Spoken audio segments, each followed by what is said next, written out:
Okay, so the plan is to build sort of an afterlife version of the car because of the rust issues that are on this car. They're not structural rust. I mean, they're nasty in sections like this. But when you look at the afterlife car, you'll see that there's rust in all those places. And yeah, the paint is rough. But doing it as an afterlife version of the car, this is going to work out. Now, something else going to work out, I'll show you in just a minute. Now, of course, this is not a 59, and it's a 60 S&S, doesn't have the correct back on it. There's a lot of things that aren't correct about it, I know.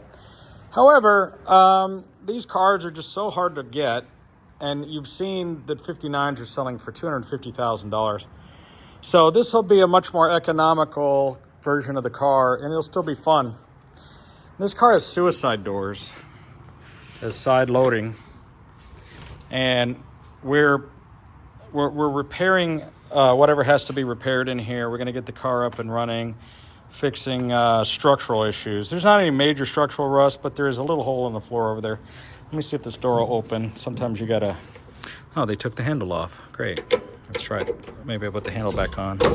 And, of course, that didn't work. Hold on. Let's see. They probably broke it. I wanted to open this door, and that's not working. Okay, well, I was going to open the door. We'll open the other door. Anyway, the idea I said, look, why don't we, if we do the afterlife car, this door opens this way. We could put the jump seat thing in there. I can operate the other door so you get the idea how it works. But, you know, the way these doors work is the outside handle isn't operational. You have to reach in here like that. They took the handle off. Okay, what's going on here? There we go. So the idea here is that, see how far the door opens? We want to rig it up so that on that other side, that door will open. And maybe we'll even have an electronic ram that will remotely open it. And then we're not going to have the same scissor system, but maybe just the seat could just stab into a mount or be on a ladder rail with rollers and be attached to an armature so that when you open the door, the seat comes out with it. So imagine this on the other side. And you'd be able to sit in that seat as the jump seat and take photos with the car. I think it's a good idea. I mean, nobody has made the jump seat version of the afterlife car as a replica yet that I know of. And look at this is what's great about a Cadillac, because I mean, the car is, you know, all this 60 whatever years old, and look at the structure of this thing. This is how you know that the frame is still good, because when you open this, oh, the door handle come off again. Let me see. It's a 1960 car. Gosh darn it. There we go. You could fly a plane through here. I mean, like, look how much space. That's all just frame. That's all just frame. So there's a ladder frame that runs under here with extra support. And all these years it hasn't twisted. And you can just close this door. Well, I didn't close it fast enough, but you get the idea. And it just latches. And that is what creates the pillar for this door. So the fact that all still works without the door sagging shows me that there's no structural rust under this frame. What's happened here, which is why you look on the afterlife car, why they doctored in the rust, is they obviously saw on some of these real cars that this hood would collect water and it would run down here and gather here. So what would happen is water would go into this vent system here. It would gather up under there, and then water would build up into these areas, and that's why this would rust, right? And that's why when you look at pictures of the afterlife car, this is where they've added the rust in. Like you've got, so I know the paint is rough, but we're trying to make it look bad. We're trying to make it look like the afterlife car.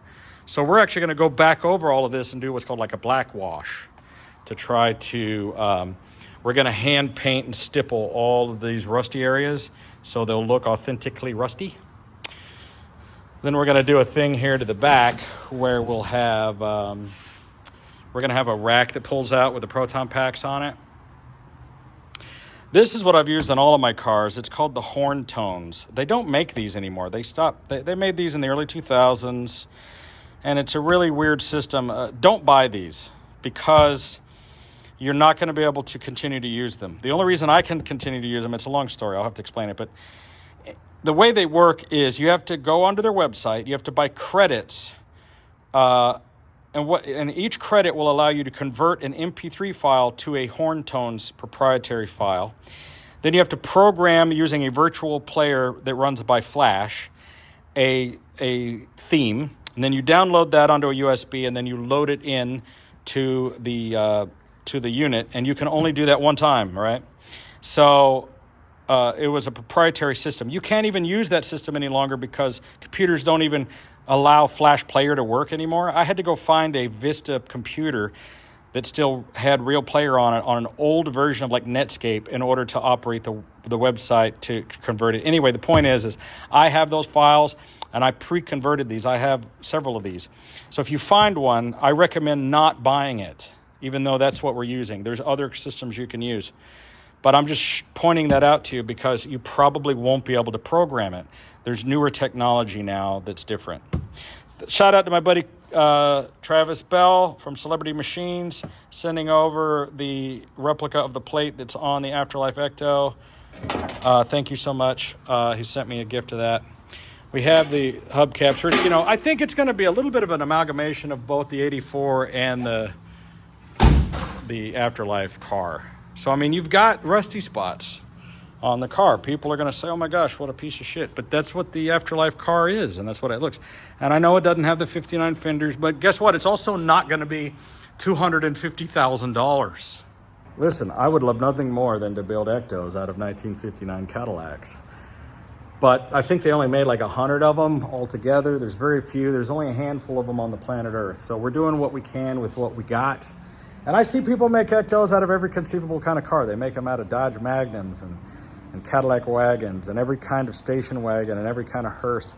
At least it's pretty close. It's a 1960 Cadillac. It's not a Miller Meteor, but at least you get the basic gist of it. I mean, at least the front of it, you know, is going to be pretty close to the same in the glass and the way it's set up. So, you know, we're doing our best with what we have. I would love to be able to use a real 59. We do have a 59 that we're going to build a car out of, but we're going to do that one as a shiny 1984 version. And I want it to be a proper 84 Ghostbuster car, and I want it to be in really good shape. This thing's going to retain the original 390, and we are in the midst of redoing it right now. Got my technician Cole. He's been out here working on it. There's not much to see in here, but we're going to just do a full-blown tune-up. That's a cap, rotor, plugs, wires, coil, all of the ignition system, all of the fuel system, and all the cooling system probably. So, you know, belts and hoses and water pump, fuel pump. It's got an electronic lift pump. It's got an additional fan here. We're going to go ahead and change out the mechanical fuel pump. They had bypassed that with an electronic pump because it probably went out, and so it was just easier for them to just put an electric. So we're going to have an electronic lift pump, add additional fuel pressure as it to pull from the tank because it's 20 feet away, and then go into the mechanical pump. And then we have an Edelbrock system on there. We're going to see how that runs, and we may either rebuild the original carburetor or go buy a Holley system. We've always been happy with the Holley systems. And then we're going to go through and try to fix some of the other things in here. But the main thing is these are basic lawnmower engines. They're 390s, the Cadillac, and they use these for many years. And I have this same motor in my 63, and I had it in my other 1960. I'm pretty familiar with it. And once you've got it tuned in and dialed in, it actually will purr like a kitten. It is a Cadillac after all. So we're going to get this running and get it up to par. We're working on getting the lights delivered. The lights we're going to use for the top of the car are not the original Code 346Ls, but we're going to use the Wallow Infinity system, which I've used on many of my cars, because they're still a traditional rotator. So what we're going to do is we're going to have the rotators on the front and the back with the lollipop lights on a wig-wag, as it's known. We got the roof rack already built and ready. We're going to get that roof rack put up here, Everything comes through the hoses. We're trying to decide whether or not we want to put the ladder on the 84 side or the Afterlife side. And if you know what I'm talking about, in the Afterlife movie, they moved the ladder from that side to the other side so that they could have this door swing open. I'm 50-50 on it, you know what I mean? I'm like, I'm kind of making the card's got to be wrong. So it's like, how wrong do we want it to be? I have reference photos, some of which I've taken myself, some that I got from the net. But you can see how on the driver's side, they have the hoses coming in, then they have the ladder, and I have these antenna balls. So we're gonna recreate all of this stuff. I took a bunch of measurements myself at the Peterson of where things like, these paint marks go. So these are some reference pictures y'all can steal if you like. But I took these pictures at the Peterson.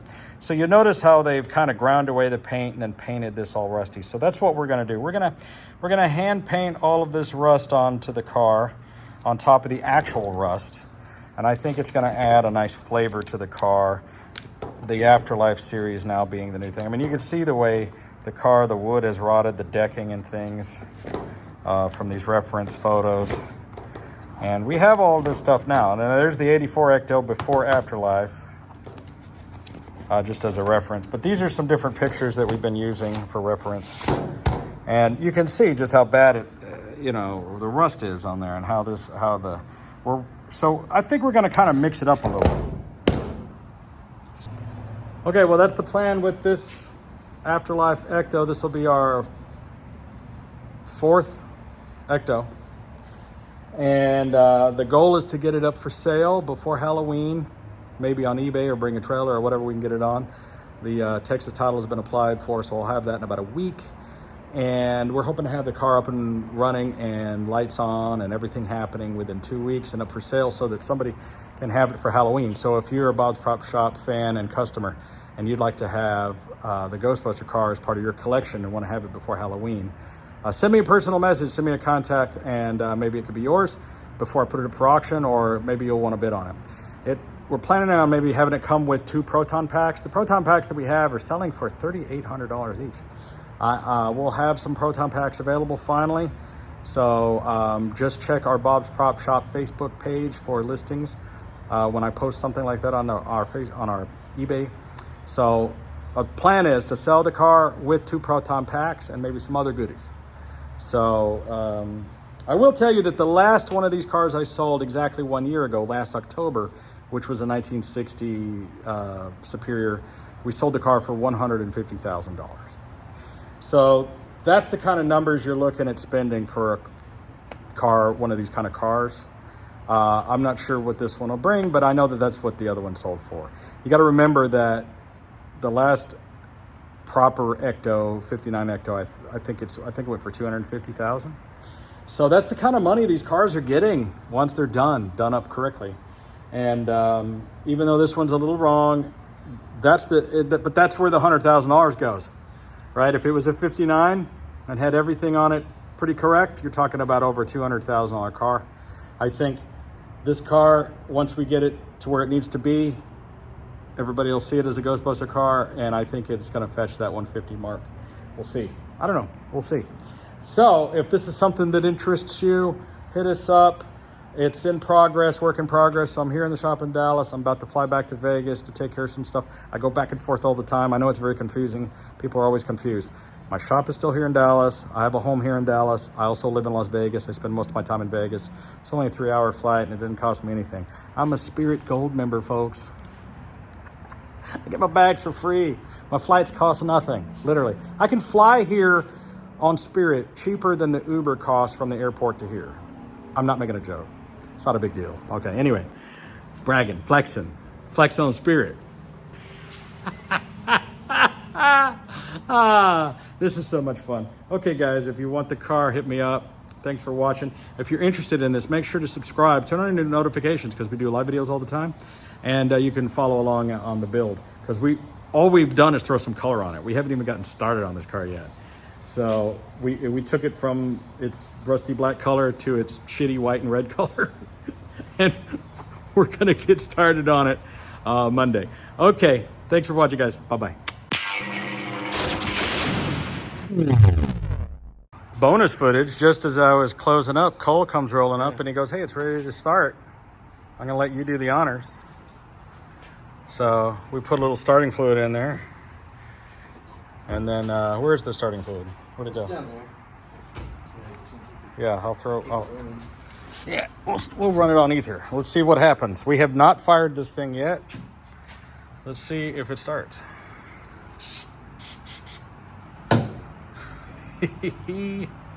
I think it's just got a regular key in it, right? Yeah. Just make sure it's like not in drive. Or Oh, it's not in drive, yeah. It's on rollers. Yeah. Yeah. Oh, that's right. There's no seat. Oh, you're not going to need to, well, you might need to press the gas. If it pops, we'll know. The moment of truth.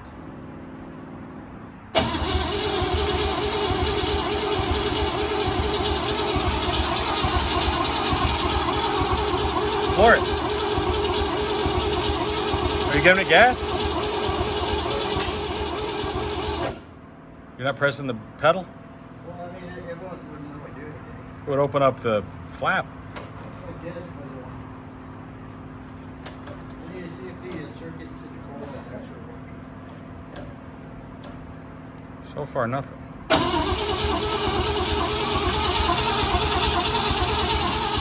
I don't think it's firing Yeah, because it's probably not getting any power to the coil. I mean, it probably could be cheap or something. well, crap. Yeah. Anticlimactic. Will it start video? Didn't start. That's what happens. This car hasn't run for who knows how long. You do a voltage test, see if that coil's getting any hotness, any sparky spark. See what happens. Okay, we are on maximum ghetto. We're manually powering this coil.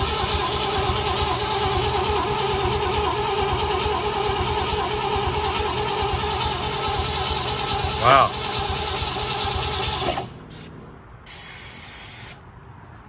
It's not firing.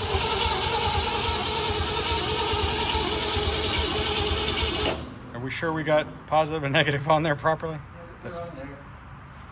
Yeah, let's need to get a spark tester. We're not getting spark. Crap. I hope that's connected properly. It's on. Yeah. This thing's putting 12 volts into it. 12 volts. Right into the coil. Because we weren't getting ground or positive on that coil. I don't know if anything else, if there's another ignition source other than that. Unless it's completely off time.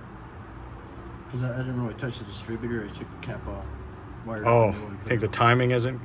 Yeah, maybe it's just way off, but I'd have to get I had a spark tester. I'll go see if I can find one. Yeah. All right, I'll turn this off. A little sparky.